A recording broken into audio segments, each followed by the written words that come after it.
Bonjour à tous, Bonjour. j'espère que vous allez bien. Alors, sujet de la vidéo d'aujourd'hui, les rapports sexuels avant le mariage. Alors ça revient beaucoup dans les messages qu'on reçoit, les rapports sexuels avant le mariage. La sœur qui dit que ouais, on est chrétien, mais le gars est comme, non, je veux avoir des rapports sexuels avec toi avant le mariage. Donc là, comment est-ce que la sœur fait?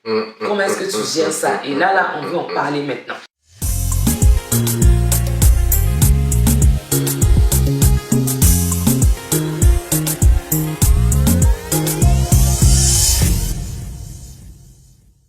Je pense que c'est un sujet qui touche plusieurs personnes.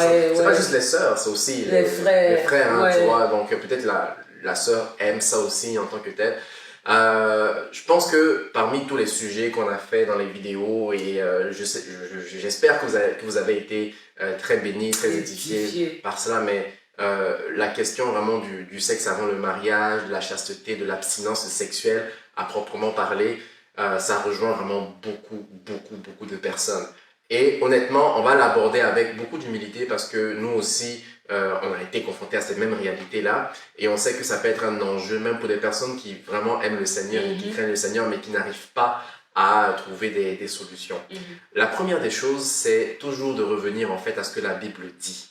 Tu sais, Jésus a dit quelque chose de très clair, c'est que ceux qui m'aiment ne sont pas ceux qui disent qu'ils m'aiment, ne sont pas ceux qui vont à l'église, ne sont pas ceux qui prient 40 jours, jeûnent 40 jours, quoi que ce soit.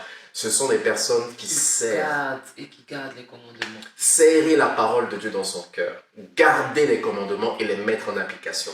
Ça évite la discrimination religieuse ou bien de dire que Dieu préfère un certain type de personne ou pas, parce que nous sommes confrontés à tout le monde, nous sommes confrontés vraiment aux mêmes réalités. Yes. Au sujet de l'abstinence sexuelle, ça demande d'aimer d'abord Dieu. Tu vois? Véritablement et sincèrement. Tu vois, aimer Dieu en esprit et en vérité, se consacrer véritablement à Dieu. De tout son cœur, de toute son âme, de toutes ses forces. Totalement. Parce qu'on peut donner des conseils, on peut donner des tips, comme on dit, des astuces, comment ne pas tomber dans le péché ou quoi que ce soit, mais si ton cœur, si tu aimes ces choses-là, tu vois, tu vas finir pas tomber dedans. Jésus a dit, ne craignez pas le monde, ni le prince du monde, parce qu'il n'a rien de moi en lui. Je n'ai rien de lui en moi aussi. Il y a une différence notoire entre les ténèbres et la lumière. Et nous sommes des enfants de lumière.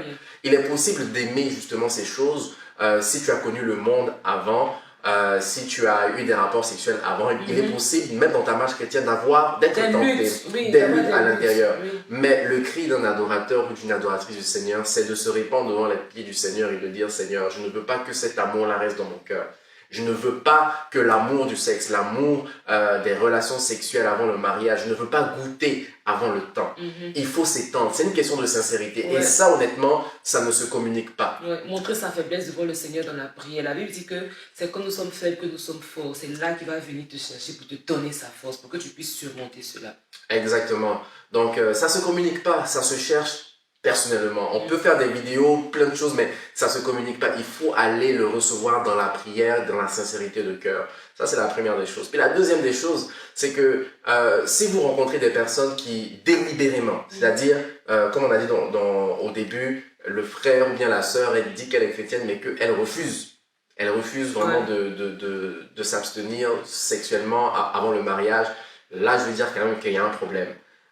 C'est pas une question de faiblesse qui peut être temporaire ou bien très occasionnelle, exceptionnelle. C'est un style de vie. Elle a décidé, elle a vraiment adopté ce style de vie-là, et pour elle, c'est un non-sens, tu vois. Donc à ce moment-là, personnellement, moi je recommande d'arrêter la relation parce que vous n'avez pas les mêmes fondements bibliques.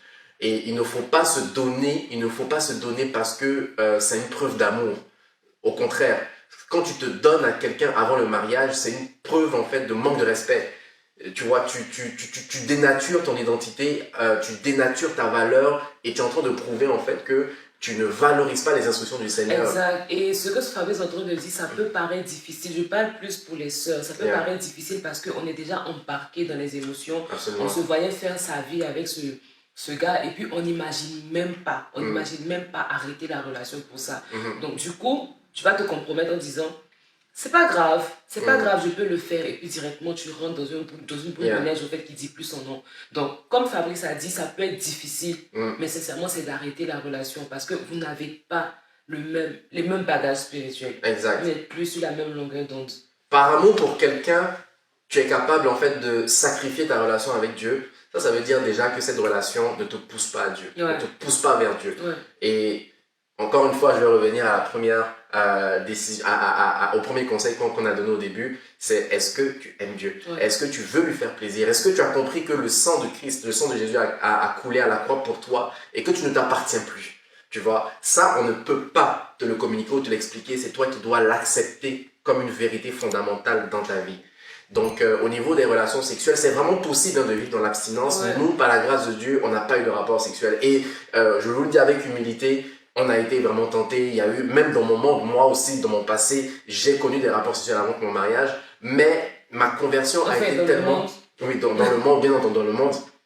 Mais ma conversion a été tellement sincère, tellement profonde. Je cherchais le cœur de Dieu. Et j'ai compris par les conseils aussi de nos responsables, des pasteurs, qu'il ne suffit pas simplement de prier ou d'aimer Dieu en tant que tel, parce qu'on sera tenté. Il faut veiller. La Bible dit veiller et prier afin de ne pas tomber en tentation. Donc là, maintenant, on rentre dans le pratico-pratique. Comment faire? Bon, là, maintenant, nous sommes chrétiens, et puis, bon, on est quand même tenté. On ne veut pas avoir des rapports sexuels, mais on est quand même tenté. Qu'est-ce qu'il faut faire? On ne se voit plus après 18 h.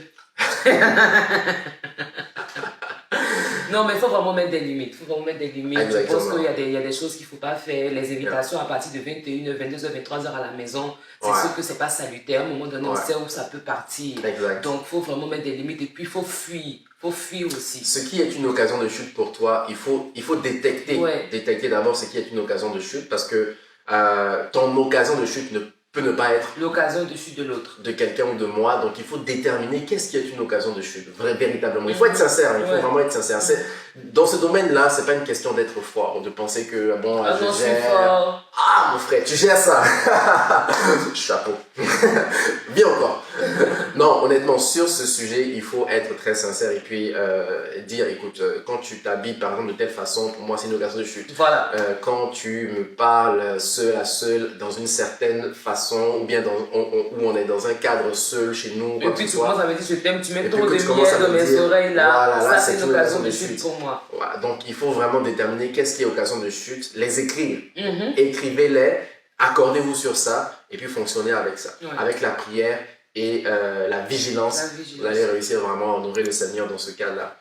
Puis il y a l'autre aspect aussi qu'on voulait dire, c'est que dans la chasteté avant le mariage, lorsque vous ne respectez pas ces choses-là, il y a ce qu'on appelle des liens spirituels. Ce sont des portes ouvertes que vous ouvrez, sont des portes ouvertes que l'ennemi peut utiliser pour venir polluer encore davantage votre relation. Souvent, j'ai entendu des histoires même des personnes qui n'ont pas pu se contenir, qui n'ont pas respecté cette ordonnance. Et là, ça a créé vraiment des blessures, de la méchanceté, de la colère, de la haine, des personnes qui s'aimaient au début. Et au final, ils ont commencé à avoir des rapports sexuels avant le mariage et ils se sont détestés. C'est devenu chien et chat.